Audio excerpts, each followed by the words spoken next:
Well, the Rebel News team has covered these university encampments across Canada and even in the United States, and we've seen a coalition. It's a mix of people from different backgrounds. We saw it in the United Kingdom too. They're not all new Canadians or immigrants to America or the UK. Now, that is a large part of it in London, but in other cities like New York, it's mainly woke, white, liberal college kids. And in other parts, including in Montreal, it is absolutely the backbone of these protests is Antifa, the folks who in years past were protesting everything from Occupy Wall Street to climate action.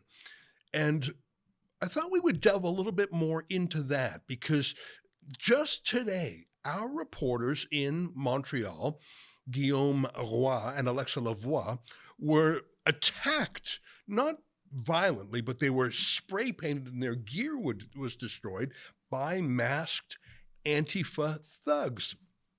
Not Palestinians, not Muslims or Arabs, just local communist activists who understand that the front line of the battle in 2024 happens to be the Hamas issue. As our friend James Lindsay says, the issue is never the issue. The revolution is the issue. And I think there's one man in the world, at least in North America, who knows more about Antifa than anyone else. Not only has he been covering them up close for years, but unfortunately, he has been a victim of them as well. You might recall a few months ago, I went to Portland to attend briefly the trial of Andy Ngo versus a gang of Antifa thugs who chased him down on the street and physically attacked him. Andy Ngo is the senior editor at Post Millennial, and he's the author of the best-selling book called Unmasked. And isn't that the truth? That's the chief tactic of Antifa, is to hide themselves. Andy Ngo joins us now via Skype. Andy, great to see you again. And I want to thank you for putting yourself on the line. Most journalists operate from a desk or from a room far away from the front lines. You literally are on the front lines of covering Antifa, aren't you? First of all, thank you so much for that kind introduction and highlighting this very important subject to your viewers. Unfortunately, Antifa have mobilized again. I had said in the past that there would be another George Floyd type of moment. I didn't anticipate that a geopolitical issue in the Middle East would be the George Floyd moment for this year, but unfortunately, that's what it is currently. We have a coalition around the world of revolutionaries who, for different political agendas, would like to see America and its friends destroyed. The hatred that they are expressing towards Israel, genocidal hatred, I might add, is the same hatred that they feel for the United States, for Canada, the whole liberal world order they would like to see destroyed. And in this coalition, we have different new groups of people coming together, or strengthening some of their bonds, I should say. They've worked together in the past. Unsurprisingly, there are the anarchists and communists of Antifa. These are the people who often use the tactic of wearing all black, covering their faces, and bringing weapons and coordinating violence against targets in media. You also have within this coalition militant ultranationalist Palestinians who espouse an ideology that is actually really the same as the Charlottesville alt-right, this blood and soil type of worldview that the land, the Palestinian land, is only for Arabs and belongs only to Arabs, and everybody else needs to get out or be killed. You also have Muslim extremists part of this coalition, and they are organized in various nonprofit groups, some of whom have been accused by federal prosecutors in the past of financing jihadist projects in the Palestinian territories. And for these Muslim extremists, they view the war that Israel has against Gaza not just as a regional conflict, but rather a religious one. So they have a different agenda. So all these groups, they have different goals ultimately, but the big goal is to see a destabilizing of the United States, a radicalization of new people so that they can have another generation of foot soldiers, shock troops, I would call them, to engage in acts of violence and intimidation against the public, against politicians, against various leaders. We have extremists now showing up at the homes, the family homes, for example, of those who serve on the board of various universities. So this is the type of escalation in their tactics, in addition, obviously, to the encampments, violent occupations. And if you go to any of these encampments, you see the type of messages they are leaving around in their graffiti and vandalism. They're calling for people to be killed, to be murdered. The University of Washington in Seattle, which has an ongoing 3-week encampment right now, one of the message is kill your colonizer, and it uses the red upside down triangle symbol that Hamas use for the various targets that they used to kill communities on the 7th of October. So this is a very violent extremist movement, and the legacy media, establishment media, is using euphemisms to describe it, as they did in 2020. Currently now we're seeing the protests being described as pro-Palestine protests, pro-human rights protests, or anti-war protests. In 2020, they were describing the riots as mostly peaceful or racial justice protests. You know, I've been to a few of these, and I've tried to ask questions of people I encounter, and I find that most of the ordinary folks I talk to are pretty poorly informed. I mean, I don't want to laugh about it, but when I was in New York at the Fashion Institute of Technology, that was a downtown sort of fashion university, there were kids or students waving a flag that was not the Palestinian flag. I said, what flag is that? They said it was the Palestinian flag. It was not. They don't know what the river to the sea means. They don't know any of the history. And so part of me thinks, oh, this is a pretty shallow movement. It's just a club or a clique or a cult. But then there are some deadly serious organizers, I think. Let me ask you this. How much of this is organic, and how much of this is professional activists, including funded by, I'm going to mention the name George Soros, because I know he funded some of the Black Lives Matter movement in the past. We've seen recent allegations that Iran and even China have funded some of this. Help me sort the truth from the allegation. Is this organic, or is this bought and paid for? And if so, who's doing the buying and the paying? The encampments, as you've noticed, are large and take a lot of resources to organize, to maintain, and also to continue to supply with food and tents and various type of resources. All that takes a lot of money, and how it's being done is through various streams of funding. So one thing that I've researched a lot, particularly in my reporting in the 2020 riots, is the role of GoFundMe, Cash App, and Venmo in these ad hoc groups that spring up on social media for the cause of the month, the cause of the week, cause of the day. And people can give anonymous small donation amounts, or even large. And sometimes you can see how much they're giving, even if you don't see the name of who the individuals are. This is particularly dangerous because this type of anonymous giving can involve state actors. We just don't know who they are. Some of the bigger sources of funding that have come in, as you have mentioned, have involved billionaire far left philanthropists like George Soros and others through the various charity foundations that they funnel money into various nonprofit groups that run various projects. Some of the groups that are receiving big money is the Students for Justice in Palestine, for example, in Jewish Voice for Peace. JVP is one of the groups involved in many of the university encampment protests, and these are people who are not students, but professional agitators. The professional outside agitators is a huge component of the encampments. It doesn't absolve the students of their role in their extremist organizing, but how it works is that you have students working explicitly with outside seasoned professional agitators.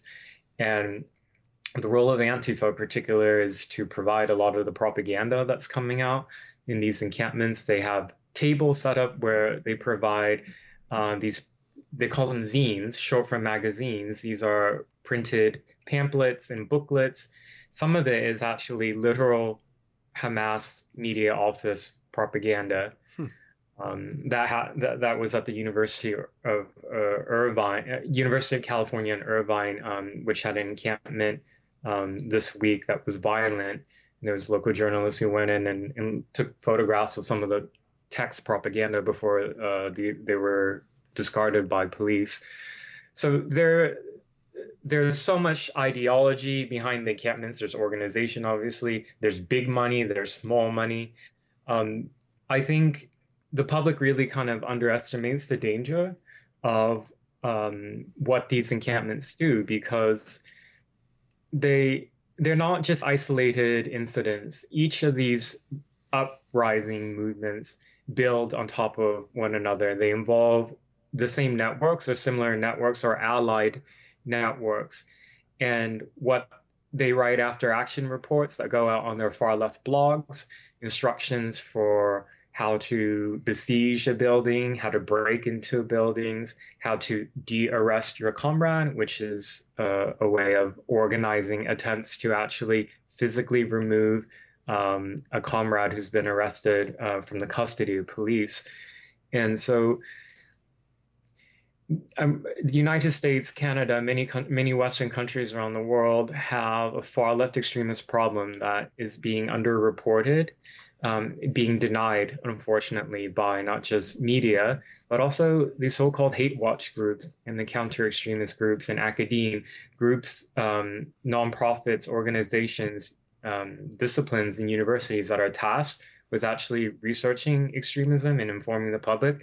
They've intentionally ignored one huge part of the problem, and to the point now where Americans are so poorly misinformed, are so poorly informed and misinformed about far left extremism that they don't even know or remember that in the 60s and 70s, the United States experienced a lot of domestic terrorist attacks by communist revolutionary groups. And many of them were among the FBI's most wanted. Some of them were convicted and spent years in prison. Some of them fled abroad to enemy states like Cuba. And many of them, who once they were released upon prison, released out of prison, then entered academia and have continued to play an outsized role in radicalizing students and espousing the ideology that they did before for violent revolution. It's like Barack Obama's mentor, Bill Ayers, who went on to become a media darling and a professor. You know, you've said so many interesting things there. I was following along your coverage of the siege, the encampment at, I think it was the University of Portland, where they, correct me if I've got my university wrong, where Portland they took State over a multi-story library. Is that the one? Yes, that's at Portland State University. So that happened earlier this month, beginning in May, for 4.5 days. First, they created an encampment outside, which was allowed and supported by the university president. Unsurprisingly, many of these universities are filled with weak leaders, left-wing leadership who are sympathetic to the cause and think that by allowing these encampments to happen, that they're doing something good. Well, unsurprisingly, after just a few days of camping outside the library, as the numbers grew, then they had enough people to actually besiege the building itself. The library was destroyed over 4 days. The estimates right now from Portland State University is that it can cost upward to $1 million because of the extensive damages, the stolen books, the damaged books, the fire extinguisher system was destroyed, the cameras were destroyed. There's some videos and photos released by the Portland police of the extensive damage inside by far left extremists. And the library, unfortunately, won't open until the autumn term at the earliest. So that means the students right now at Portland State, for their midterms, for their finals, won't be able to study in the main library at the biggest research university in Portland, Oregon. That's astonishing, and that's heartbreaking, and that's infuriating. One of the things I remember you saying at the time was that Portland had defunded its police to the extent that you weren't sure if they had the resources, the manpower, the skills, the physical equipment to retake the library, and that Portland, which in the past had relied on other nearby police forces, didn't have those assets. And correct me if I've got my facts wrong. I'm just trying to remember what you said some weeks ago. And that's terrifying to me, that you have effectively an on-the-ground militia that can go toe-to-toe with the cops. Did I get you right on that? I mean, we saw the New York Police Department go into Colombia. The New York police is like an army. It's bigger than many countries' armies. They have sophisticated squads, sophisticated equipment. They weren't going to be stopped by a few hundred students in Colombia, but maybe in Portland State they would.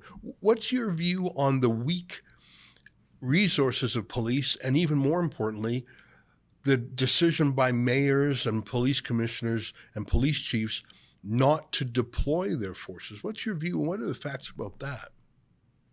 So in cities like Portland and Seattle, the consequences from 2020 are devastating and can still be felt in public safety.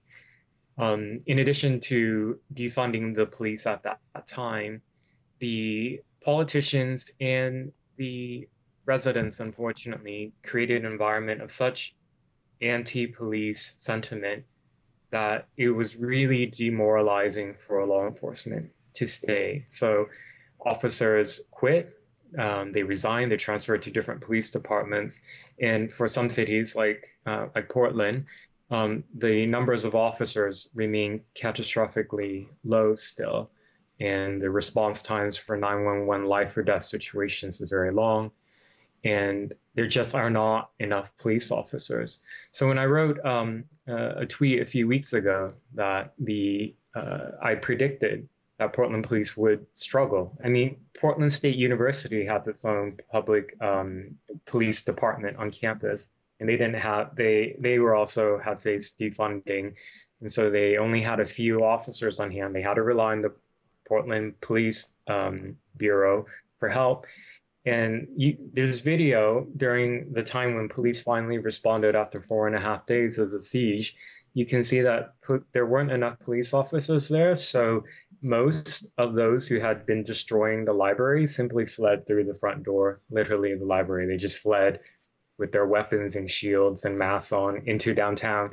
And afterwards, police released these blurry video screenshots asking if people can help identify any of them.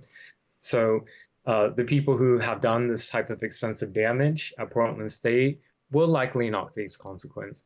On top of that, we currently have a prosecutor, a district attorney named Mike Schmidt, who came into office in 2020, who before office and during office has been very open about his sympathies for leftist politics and Black Lives Matter and the rioters in downtown in 2020. So we have this whole system where the whole rule of law in some places in America is essentially broken. And also the normalization of political violence has created an environment where people who engage in First Amendment protected activities, such as having a conservative rally or a Christian rally or rally against Hamas, and these are real life examples in Portland, people who organize those events, who show up to those events, are subjected to violence by Antifa with impunity. That's incredible, and it's terrifying. And I didn't understand at first the phrase black bloc. I thought it referred to a team. I thought it was a name, but it's actually a tactic, isn't it? To dress head to toe in black, no distinguishing characteristics, no watches or shoes or hats that could be identified. The idea is to make it very hard to prosecute. And when you sneak out the front door, you won't be caught. Am I correct to say black bloc is a tactic as opposed to an identity or a name of a group? Correct. It's a tactic that could be used by any group, but it's mostly associated with violent radical anarchists like Antifa and their allied groups. And the whole intention behind it is to evade accountability for organized criminal activities. Various cities in America, such as New York City, used to have actually anti-masking statutes. In the past, it was used to be used against the KKK, so that people who were engaging in harassing type of behavior at their extremist rallies could actually be identified by law enforcement and prosecuted. Unfortunately, with the pandemic and the normalization of masking, these anti-masking statutes have been rolled back everywhere in America. And now people just accept that people show up to these demonstrations with their identities hidden to intimidate people and to commit crimes. Yeah. You know, in Canada, a lot of the masks are keffiyeh masks in the style of Hamas. I find it deeply, I feel like it's an unraveling. I mean, when you look someone in the eye, when you look at someone, there is a kind of social connection. And I think when your face is hidden, you become emboldened to be antisocial. It's easier to be rude to someone when they don't know who you are, when you're anonymous. That's why people are so brave with online comments, because you get the feeling you're anonymous. When you're out in society, you're not anonymous. But when you can wear that black bloc mask or the keffiyeh, you can be someone you're not really. You can be bold, or brave would be a positive way to say it, but you can be violent, thuggish, antisocial, threatening. You can do things thinking you can get away with it, and unfortunately, it looks like you can. That's why your book is called Unmasked: Inside Antifa's Radical Plan to Destroy Democracy. Well, Andy, let me ask you this. How is it all going to end? Because literally every day, it looks like another campus has one of these Hamas encampments erupting. Is this going to be another summer of hate like we saw in 2020? Is this going to continue? Like, what would be the natural stopping point? Because the bad guys don't want to stop. They're doing great. With any type of protest movement, at some point it will ebb and flow, and the encampments will end at some point. The situation on the ground involving Israel and Gaza will end at some point. That war will come to an end at some point. However, the groundwork has been laid for a very long time to radicalize people into supporting revolutionary violent extremist causes, to the point where they can just easily activate for some other cause. The next time there's conflict involving Israel and Hamas, for example, the next time there's some type of viral police interaction that's caught on video. And all these, I describe them as similar to ants slowly eating away at the body. You don't realize it because the attacks are small and they're happening at different places, and you don't realize the damage that it can do over time. We're already seeing now how the politics in America, in Canada, have already changed to the point where people in the mainstream feel comfortable expressing support for terrorist groups, for acts of terrorism against civilians. Before, they would use dog whistles and such. Now they're quite open with it. At some of these encampments and these rallies against Israel since the 7th of October, we've seen flags for Hamas. We've seen flags for Hezbollah. We've seen those who praise various figures in Hamas. So they're not even hiding it anymore, and it's moving to the mainstream. And I think that's the most disturbing aspect of this, is the effects long term, and that our politicians are unfortunately unwilling and or unable to confront the reality of far left extremism, Islamic extremism. I think you're right. I think what you're saying is scary, and I wish it weren't true, but I think it is true. Andy, we're very grateful to you for spending so much time with us. Stay safe. I know that Antifa regards you as a priority target. They physically attacked you before. You've attacked back peacefully in the court of law, so they regard you as enemy number one, which is why one of the reasons why your journalism is so valuable is that you have the courage behind it. So thank you, my friend, and keep in touch.